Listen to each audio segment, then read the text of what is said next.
యావత్ తెలంగాణ రాష్ట్ర ప్రజానీకానికి నా శతకోటి వందనాలు. తెలంగాణ రాష్ట్రంలో ఉన్నటువంటి వృద్ధులకు, వికలాంగులకు, వితంతువులకు తెలంగాణ రాష్ట్ర కాంగ్రెస్ ప్రభుత్వం అదిరిపోయే శుభవార్తను తీసుకొని రావడం జరిగింది. మనం ఈరోజు ఈ వీడియోలో తెలంగాణ ప్రజలకు శుభవార్త, పెరిగిన ఆసరా పింఛన్లు 4016, 6016 ఇంటి వద్దకే, ఇంట్లో ఇద్దరికి, బ్యాంకుల్లో జమ, ఈ పత్రం ఇవ్వండి. దీనికి సంబంధించిన పూర్తి సమగ్రమైన సమాచారం మనం మాట్లాడుకుందాం. వీడియో అర్థం కావాలనుకుంటే ప్రతి ఒక్కరూ వీడియోని పూర్తిగా చూడండి. చాలా మంది చూస్తున్నారు కానీ సబ్స్క్రైబ్ చేయట్లేదు. మీరు సబ్స్క్రైబ్ చేయడం వల్ల తెలంగాణ రాష్ట్ర ప్రభుత్వం గాని, ఆంధ్రప్రదేశ్ రాష్ట్ర ప్రభుత్వం గాని, కేంద్ర ప్రభుత్వం గాని ప్రవేశపెట్టే వినూత్నమైన ప్రజా సంక్షేమ పథకాలు ఎప్పటికప్పుడు సమయానుసారంగా, నిర్దిష్టానుసారంగా, లోపభూయిష్టమైన సమాచారంతో మీ ముందుకు తీసుకొని రావడం జరుగుతుంది.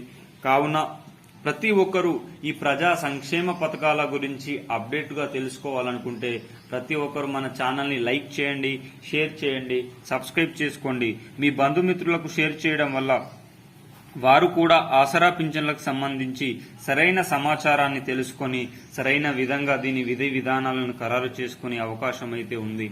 ఆలస్యం చేయకుండా వీడియోలోకి అయితే వెళ్ళిపోదాం. ఎన్నికల మేనిఫెస్టోలో సందర్భంగా 2016 రూపాయలని 4016 రూపాయలకి, 4016 రూపాయలని 6016 రూపాయలకి పెంచుతామని చెప్పిన సీఎం రేవంత్ అన్న, రాష్ట్ర ప్రభుత్వంలో కాంగ్రెస్ గవర్నమెంట్ ఏర్పడి 180 రోజుల పైచిల్కు గడుస్తున్నా ఇప్పటివరకు పెరిగిన ఆసరా పింఛన్లు దేవుడెరుగా, ఉన్న ఆసరా పింఛన్లనే సరిగ్గా పంపిణీ కార్యక్రమం జరగట్లేదు.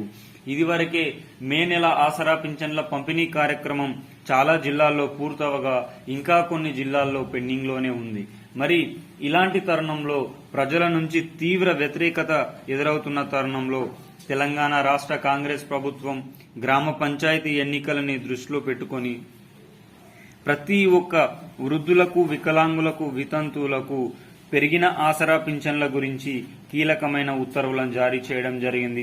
జూన్ 2వ తారీఖున తెలంగాణ రాష్ట్ర ఆవిర్భావ దినోత్సవం సందర్భంగా సోనియా గాంధీ చేతుల మీదుగా వృద్ధులకు 4016, వికలాంగులకు 6016కు సంబంధించిన లిస్టులను విడుదల చేయడం జరుగుతుంది. మరి ఈ కొత్త ఆసరా పింఛన్ల లిస్టుల ప్రకారం బ్యాంకుల్లో జమ చేయాలని ప్రభుత్వం ఆలోచిస్తా ఉంది. పక్క రాష్ట్రమైన ఆంధ్రప్రదేశ్ రాష్ట్రంలో ఇదివరకే 3 నెలల నుంచి బ్యాంకుల్లో జమ అవుతున్న తరుణంలో తెలంగాణ రాష్ట్రంలో కూడా అదే విధి విధానాలను ఖరారు చేసే అవకాశం ఉంది. మరి ఈ కొత్త లిస్టు పింఛన్ల ప్రకారం జూన్ లేదా జూలై మాసం నుంచి పెరిగిన ఆసరా పింఛన్ల పంపిణీ కార్యక్రమం అయితే ఉండబోతుంది. మీకు ఈ వీడియో నచ్చిందనుకుంటున్నా.